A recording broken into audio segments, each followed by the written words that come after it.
मुंगेर एवं जमालपुर शहर में पीएनजी गैस की आपूर्ति हुई शुरू। इसका शुभारंभ मुंगेर संग्रहालय में आयोजित कार्यक्रम में प्रमंडलीय आयुक्त संजय कुमार सिंह ने किया। इसके साथ ही जिले के 3,875 घरों में पीएनजी गैस की आपूर्ति प्रारंभ हो गई।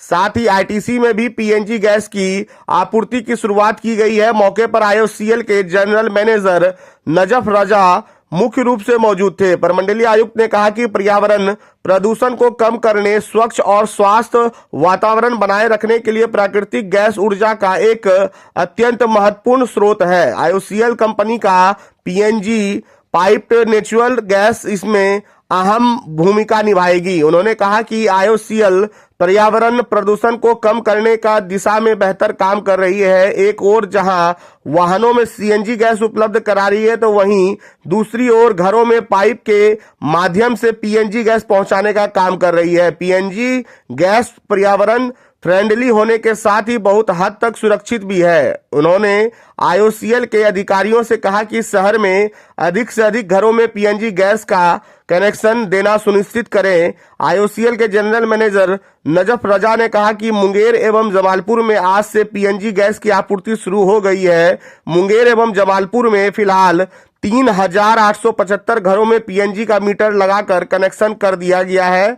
वहीं उद्घाटन के मौके पर प्रमंडलीय आयुक्त ने मीटर लगे 2 घरों के साथ आईटीसी में पीएनजी गैस की आपूर्ति की भी शुरुआत की है। वहीं इस संबंध में आईओसीएल के ईडी अमृतास गुप्ता ने कहा कि बिहार के सभी 38 जिलों में पीएनजी से गैस आपूर्ति किया जाना है। मुंगेर सहित 18 जिलों में गैस का प्रवाह शुरू कर दिया गया है। उन्होंने कहा कि एलपीजी सिलेंडर के मुकाबले पीएनजी काफी सुरक्षित है। पीएनजी दबाव के कारण गैस सिलेंडर की तरह फटेगी नहीं। नेचुरल गैस काफी हल्की होती है। अगर यह लीक हुई तो तुरंत हवा में खुलकर खत्म हो जाती है। पीएनजी गैस के लीक होने के चांस काफी कम होते हैं, क्योंकि इनकी पाइप में सेफ्टी वाल्व और प्रेशर रेगुलेटर लगे होते हैं। मौके पर आईओसीएल के वरिष्ठ प्रबंधक विकास तोतला, सहायक प्रबंधक कृषाग्र पांडे मुख्य रूप से मौजूद थे। हमारे मुंगेर को एक तरीके से यहाँ मुंगेर के कण कण में जो विकास की गाथा बह रही है, उसमें आईटीसी का एक दुर्लभ योगदान रहा है हमेशा से। और वाईपी सिंह साहब उनकी और खास करके गुप्ता जी थे और उनकी टीम और आईटीसी का हर एक दिशा में, न ही सिर्फ आपके जो नॉर्मल इनके उत्पादन है आईटीसी के, और इन्होंने अपना विस्तार भी किया है दुग्ध के क्षेत्र में और अन्य क्षेत्रों में भी। इसके अलावा भी मुंगेर के विकास के लिए निरंतर प्रयत्नशील रहते हैं।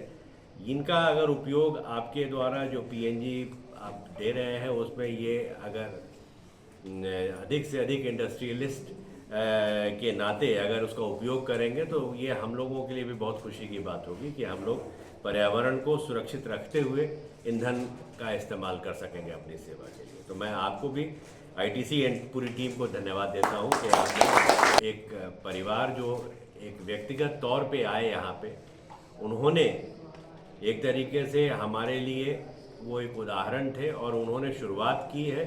ये बताया है लोगों के अधिक से अधिक पीएनजी का हम उपयोग करेंगे तो किस तरीके से स्वच्छ वातावरण को हम और कायम कर सकेंगे। तो उनको मैं विशेष रूप से अंत में मैं इंडियन ऑयल कॉरपोरेशन, बल्कि हमारी बिहार सरकार और भारत सरकार सबको विशेष रूप से धन्यवाद हम लोग देंगे कि हम लोग इसके अंग हैं। इसके लिए अभी हम लोगों को एक खुशी हो रही है और हम लोग चाहेंगे कि ये जो हमारा नेचुरल गैस जो पाइपलाइन है उसका विस्तार आप घर घर तक करें, क्योंकि आप आज भी देख रहे हैं कि खासकर हम लोगों को दुर्भाग्यपूर्ण स्थिति है। मुंगेर प्रमंडल के अंतर्गत सबसे प्रदूषित अभी हम लोगों का बेगूसराय ज़िला बोला जाता है। हालांकि इंडस्ट्रियली वो सबसे ज़्यादा साउंड है, क्योंकि वहाँ पे ब्राउनी रिफाइनरी भी है इंडियन ऑयल कॉरपोरेशन की, और दूसरी हमारे एनटीपीसी की भी ये है। तो वहाँ पे प्रदूषण किस तरीके से कम कर सकेंगे, तो सबसे पहले हमारा नेचुरल गैस इस तरीके का पूरे प्रमंडल में अगर इसका हम लोग विस्तार करा लें, एजेंसियाँ मतलब आपके जो कार्य करने वाली जो अलग अलग हैं वो जो भी रहें, लेकिन नेचुरल गैस का विस्तार हम अगर हर जगह कर दें तो ये हम लोगों के लिए बहुत बड़ी बात होगी। हम लोग यही कहेंगे, पहले तो मैं विशेष रूप से धन्यवाद आईओसीएल की लोकल टीम को देना चाहूँगा कि बातचीत हमारी हो रही थी जब ये लोग आए थे यहाँ पर, उन्होंने स्थापना भी की थी। हमने कहा कि हम लोग तो पर्यावरण से सुरक्षित कर ही रहे हैं, लेकिन साथ ही साथ हम लोग देखें कि जो हम इंस्टॉलेशन मेरा जो हो रहा है वो क्रियान्वयन हमारे कार्य का भी सुरक्षित तरीके से हो।